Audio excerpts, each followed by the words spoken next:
Sunrise news के इस video में आपका स्वागत है। आज इस वीडियो में हम अहम खबरों पर नजर डालेंगे। आपको बताएंगे कि दरअसल अब किसानों से क्यों नाराज होते जा रहे हैं कैप्टन अमरिंदर सिंह, और आपको ये भी बताएंगे कि उत्तर प्रदेश की राजनीति में अब आम आदमी पार्टी भी राम की शरण में पहुंच गई है। ऐसे में जो तमाम राजनीतिक गतिविधियां बदल रही हैं, उन तमाम हालात के बीच उत्तर प्रदेश में डेंगू और वायरल फीवर के चलते कितने लोगों की जान गई है और स्थिति क्या है उत्तर प्रदेश में, इन तमाम खबरों पर रहेगी नज़र। तो करते हैं शुरुआत।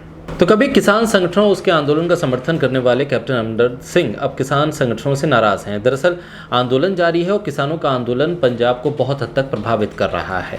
पंजाब में सत्ताधारी कांग्रेस है और केंद्र में भारतीय जनता पार्टी। तो किसानों का आंदोलन जारी है और इस आंदोलन के बीच अब तक कैप्टन अमरिंदर सिंह किसान आंदोलन का समर्थन करते रहे और केंद्र के खिलाफ तमाम बयान भी देते रहे। आंदोलन का समर्थन करने वाले कैप्टन अमरिंदर सिंह ने अब किसान संगठनों की खिंचाई कर दी है।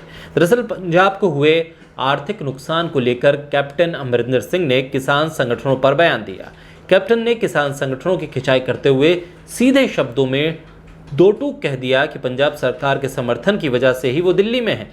उन्होंने कहा कि आप हरियाणा और दिल्ली में जो चाहते हैं वो करें, लेकिन आप पंजाब को हो रहे नुकसान की वजह क्यों बन रहे हैं। पंजाब में अलग अलग जगहों पर किसानों का विरोध प्रदर्शन जारी है और इसको लेकर कैप्टन अमरिंदर सिंह खासे नाराज हैं और उनके बयान में नाराजगी दिख भी रही है। अमरिंदर सिंह ने कहा कि हरियाणा और दिल्ली के अलावा अकेले पंजाब में ही किसान 113 जगह पर प्रदर्शन कर रहे हैं।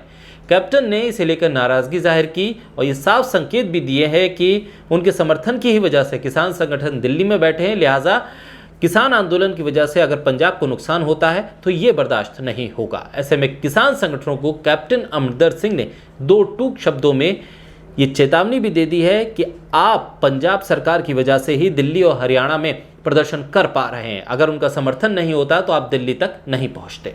चलिए बढ़ते आगे। अब सुप्रीम कोर्ट ने पेगासस पर सुनवाई की और केंद्र सरकार ने इस पर साफ कर दिया है कि केंद्र सरकार इस मामले में कोई एफिडेविट दाखिल नहीं करेगी। और ये इसकी वजह बताते हुए केंद्र ने कहा है कि ऐसे मामलों में एफिडेविट दाखिल नहीं किया जा सकता, लेकिन वो जासूसी के आरोपों की जांच के लिए पैनल गठित करने को अब राजी हो गई है। फिलहाल कोर्ट ने फैसला सुरक्षित रख लिया है। अगले 2 से 3 दिनों पर इस पर आदेश आ सकता है। कोर्ट में सुनवाई के दौरान चीफ जस्टिस रमन्ना ने सख्ती भी दिखाई। उन्होंने कहा कि कोर्ट जानना चाहता है कि आखिर सरकार इस मामले पर कर क्या रही है। दरअसल इससे पहले सुनवाई में केंद्र सरकार ने हलफनामा दाखिल करने के लिए 2 बार वक्त लिया था, लेकिन अब सीधे तौर पर इनकार कर दिया है। सुनवाई के आखिर में सुप्रीम कोर्ट ने यह कहा है कि फैसला सुरक्षित रखा जाएगा। आगे कहा कि पेगासस के जो जासूसी मामला है उसमें एसआईटी गठित होगी या न्यायिक जांच होगी, इस पर भी फैसला किया जाएगा। अगले 2 से 3 दिनों में इस पर फैसला कोर्ट सुना देगा। कोर्ट ने केंद्र सरकार से यह भी कहा है कि आप एफिडेविट फाइल करने पर फिर से विचार करें। सुप्रीम कोर्ट ने पेगासस मुद्दे पर केंद्र सरकार से नाराजगी जाहिर की है। सीजेआई रमन्ना ने कहा है कि आप बार बार उसी बात को वापस दोहराते हैं। पब्लिक डोमेन वाले तर्क पर कोर्ट ने कहा है कि हम राष्ट्रीय हित के मुद्दों में नहीं जा रहे हैं, हमारी जो सीमित चिंता है वो लोगों के बारे में है। केंद्र सरकार ने समिति बनाने की बात कही। इस पर सुप्रीम कोर्ट ने कहा कि समिति की नियुक्ति कोई मुद्दा नहीं है, बल्कि हलफनामे का उद्देश्य ये है कि पता चले कि सरकार कहाँ खड़ी है। दरअसल सरकार ने अब साफ जब इनकार कर दिया, कोर्ट की सख्ती भी है। ऐसे में अब देखना होगा कि केंद्र सरकार का रुख बदलता है या नहीं। हालांकि जांच समिति बनाने के लिए केंद्र सरकार राजी है। फिलहाल आज फैसला तो सुरक्षित रख लिया गया है। 2-3 दिन बाद देखते हैं कि क्या कुछ इसमें होता है। बात अब उत्तर प्रदेश की राजनीति की, जहां पर अब राम की शरण में आम आदमी पार्टी भी पहुंच गई है। 2022 का विधानसभा चुनाव है। 403 सीटों पर हर पार्टी अपना दांव लगा रही है। आम आदमी पार्टी ने भी सभी सीटों पर चुनाव लड़ने का ऐलान कर दिया। मंगलवार को आम आदमी पार्टी की तिरंगा यात्रा शुरू होगी और दिल्ली से पहुंचे उप मुख्यमंत्री मनीष सिसोदिया और राज्यसभा के सांसद संजय सिंह अयोध्या पहुंचे। अयोध्या में आम आदमी पार्टी की जो तिरंगा यात्रा है वो गुलाबबाड़ी मैदान से निकलेगी और गांधी पार्क में ख़त्म होगी, लिहाजा उसको लेकर तैयारियां भी हैं और इसकी शुरुआत करने के लिए मनीष सिसोदिया पहुंचे। साथ ही साथ तमाम जमावड़ा था आम आदमी पार्टी के कार्यकर्ताओं का। प्रदेश इकाई के जो अध्यक्ष हैं सबाजीत सिंह वो भी अयोध्या पहुंचे और अयोध्या में राजनीतिक गतिविधियां अब लगातार बढ़ रही हैं। इससे पहले कांग्रेस, असदुद्दीन ओवैसी, बहुजन समाज पार्टी, समाजवादी पार्टी, तमाम राजनीतिक दल और खुद बीजेपी तो इस वक्त अयोध्या को लेकर ही तमाम राजनीतिक गतिविधियां भी देख रही है।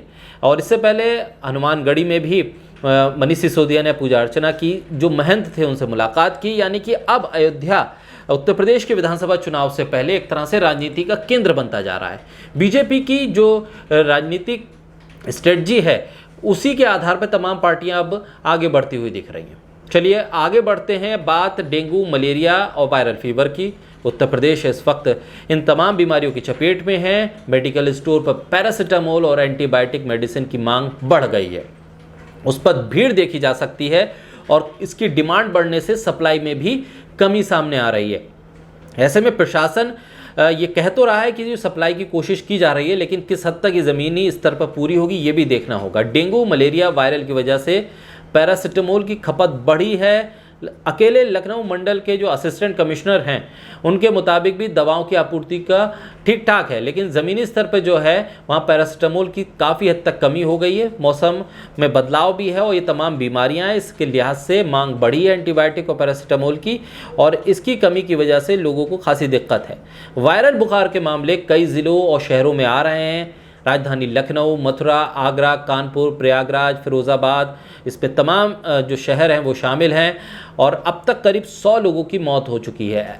और सबसे ज़्यादा जो ख़राब स्थिति है, चिंताजनक स्थिति उत्तर प्रदेश के फिरोज़ाबाद में है, जहाँ 50 से ज़्यादा लोगों की इस वायरल बुखार के चलते मौत हुई है। ऐसे में ये बीमारी लगातार पैर पसार रही है और वायरल बुखार के साथ साथ एक रहस्यमय बुखार जिसे लोग कह रहे हैं, जिसके चलते चिंता प्रशासन की भी बढ़ी है कि दरअसल अब इस बुखार के चलते जो स्थिति बन रही है, क्योंकि अब तक कोरोना की महामारी लोगों ने झेली थी और उसमें दवाओं की कमी और उसको लेकर जो स्वास्थ्य सेवाएं थी वो एक तरह से चरमरा गई थी। लेकिन अब जिस तरह से डेंगू और वायरल फीवर के साथ साथ एक रहस्यमय बुखार ने भी दस्तक दी है, ये एक बड़ी चुनौती उत्तर प्रदेश में प्रशासनिक व्यवस्था के लिए भी है। और जब खबरें अब ये भी आ रही हैं कि पैरासीटामोल समेत एंटीबायोटिक जिनका इस्तेमाल इन बीमारियों से लड़ने में फ़िलहाल किया जा रहा है उसकी भी कमी हो रही है, इससे आम लोगों के लिए भी दिक्कत है और प्रशासन के सामने एक बड़ी चुनौती भी है। और वक्त अगर विधानसभा चुनाव का हो तो इस तरह के स्थिति में विपक्ष सरकार को घेरने का कोई मौका नहीं छोड़ता है। और सरकार के लिए भी अगर ये मामले बढ़ते हैं और इस तरह की किल्लत रहती है दवा की, तो आने वाले चुनाव के लिहाज से भी मुश्किल सामने रहेगी। तो फिलहाल इस वीडियो में मेरे साथ इतना ही। तमाम खबरों के अपडेट्स के लिए आप सनराइज न्यूज़ के यूट्यूब चैनल को लाइक कीजिए, सब्सक्राइब कीजिए और कीजिए शेयर।